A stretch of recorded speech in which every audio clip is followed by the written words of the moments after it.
The sand moved like it breathed, slow and deliberate, whispering things only the dead should hear. I was stationed at Fort Weller, Nevada, when the signal broke through. Static, then a cracked voice. "It's awake." "I'm Agent Cole Maddox, Ghost Echo Division. We don't exist on paper, and we're sent where reason stops. That morning, the order came down. Red Valley. 2 hikers missing.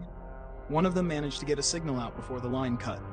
He said something was moving under the sand. It wasn't walking. It was crawling. Waiting. We were 3. Myself, Ramirez, my partner through the worst of it, and Claire Monroe, the new one. Former NSA surveillance operative, cold, quiet, deadly. She didn't speak unless she had something worth saying. We landed by chopper just before dusk. The wind howled low, warm, like breath through cracked teeth. The ranger station stood half buried, forgotten by time. As we approached, the sandstorm began to swell. Claire stopped, raised her thermal scope, and locked on. "It's not human," she said, voice flat. Then we heard it, clicking. Dry, hollow, like claws tapping on skull. Out from the dune it came, huge, at least 15 feet tall, black. Spider-like, but wrong. Its limbs bent the wrong way, its head twitched too fast. Mandibles clicked as it studied us. Ramirez didn't wait. 2 shots cracked from his rifle. The bullets might as well have been pebbles. It didn't flinch. It moved, fast. We ran. Inside the station, we slammed the door, bolted it with what little we could find. Dust shook loose from the ceiling with each impact. Claire stood at the broken window, eyes locked on the dunes. "It's not hunting," she said. "It's guarding something." "What?" Ramirez snapped. "I don't know, but it waited until night. It didn't attack until we saw it." "Like a trap," I muttered. The thing hit the wall again, harder. The door creaked. The hinges screamed. Claire didn't move. She just whispered, "I think it remembers us." Ramirez turned. "Us? What the hell do you mean?" But she didn't answer. The next blow tore the door off its hinges. Sand spilled in like a wave. We raised our weapons, but it was too late. It stood in the doorway, tall, silent, watching. Then it screamed, a sound like a dying world, and charged. We opened fire. Bullets tore into the thing's shell, but it didn't stop. It smashed through the walls like paper, limbs slicing through air.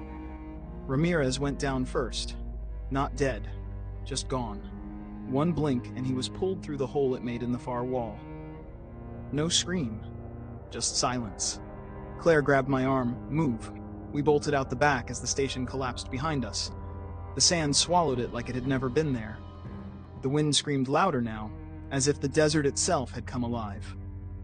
We sprinted toward the rocks, jagged outcrops barely visible through the storm. I could hear it behind us, not running, burrowing. It was under us. Claire threw a flare behind her.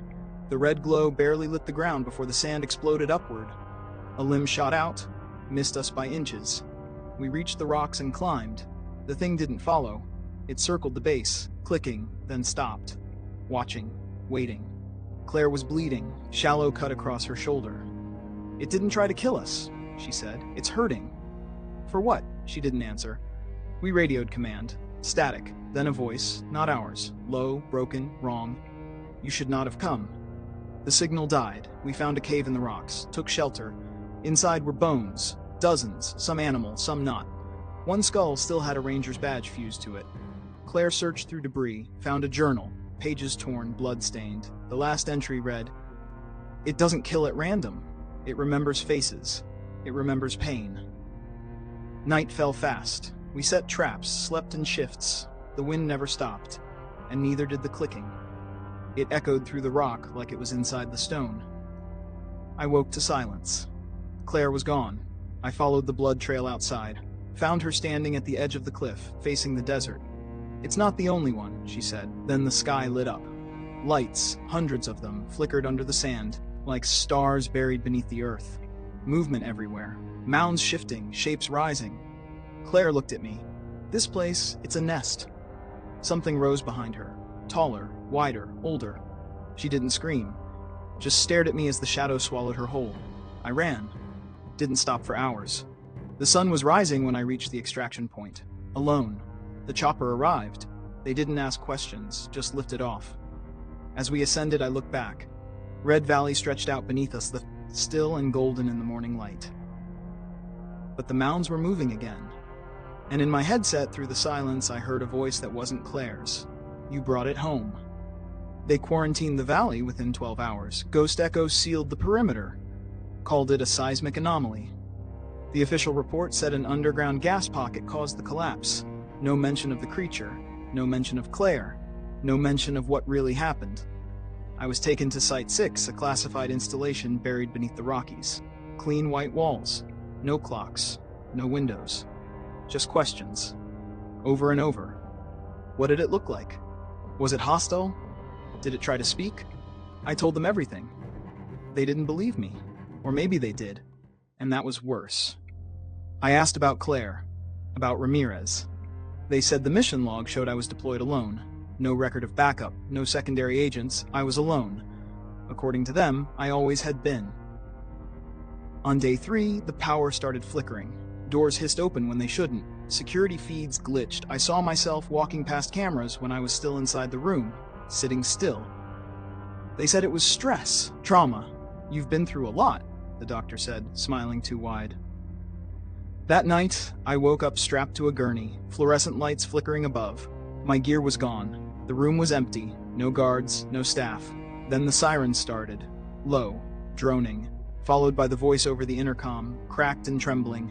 "Containment breach. Sector 7 lost. Repeat, Sector 7 lost." I tore free from the straps and stumbled into the hallway. Smoke choked the air. The walls were scorched, pulsing with heat. The floor vibrated beneath my boots. I saw claw marks across the steel. Bodies lay scattered in the red glow of emergency lights, some torn open, others just empty. Skins folded like suits. Hollow. I ran. I found a survivor, a tech. Bleeding, shaking, hiding behind a locker. "They're in the system," he whispered. "In the servers, in the water. It's not just physical. It's data, code, memory." I asked him what he meant. He smiled and his face split open. It had worn him like a glove. I shot it twice and didn't stop running. I reached the command hub. Every screen showed live feeds of locations across the US.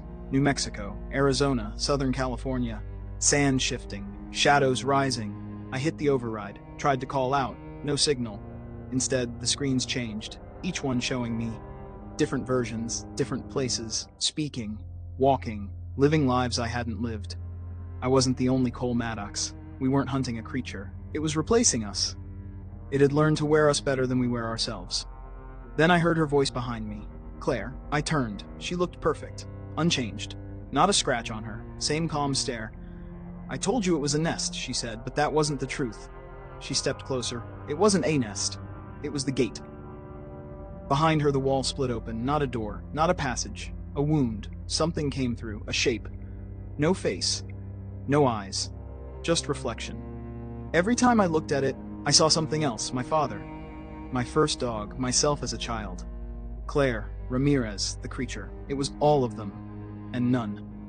My ears filled with static. My nose bled. My mind cracked. Then it spoke. Not with sound, with memory. "You opened the door. Now we are learning. Now we are many." It stepped forward, and I understood. The Red Valley wasn't an origin. It was a broadcast, a test signal, and I passed. They didn't want to kill me. They wanted me to leave. To spread it. I staggered back toward the elevator, gun shaking in my hands.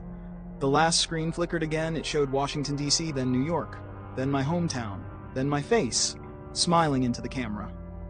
Uploading. I looked down. My hands weren't mine anymore, and I smiled too.